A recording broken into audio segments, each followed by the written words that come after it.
আমাদের দোহানবাবগঞ্জে বাগমারাতে এরকম একটা মাটির দোকান আছে যেখানে মাটির সবকিছুই পাওয়া যায়।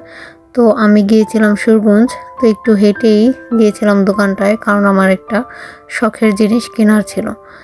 এই দোকানটিতে ঘর সাজানোর যাবতীয় জিনিস পাওয়া যায়।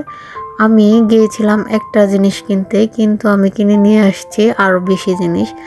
তো আমি এখানে গিয়েছিলাম হলো ভর্তা ডুলুনি। অনলাইনে যে দেখায় না যে ভর্তা ডলে মাটির পাত্রের মধ্যে একটা, তো আমি ওই রকমই একটা জিনিস খুঁজতে গিয়েছিলাম।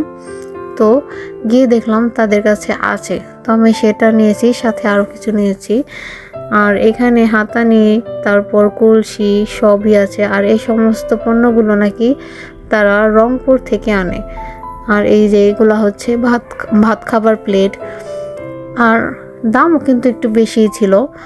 আমি বললাম কাকাকে এত দাম কেন? সে বলল যে এখন মাটি পাওয়া যায় না, এর জন্য একটু দাম বেশি। আর এটা ছিল গ্লুপ রাখার পাত্র, এটার ভিতর গ্লুপ রেখে এভাবে ঢাকনা দিয়ে ঢেকে দেওয়া যায়।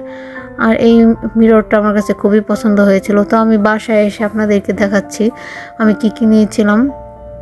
আমি 2টা চায়ের কাপ নিয়েছিলাম, আর ভর্তা ডলুনিটা নিয়েছিলাম 3টা মোট নিয়েছিলাম।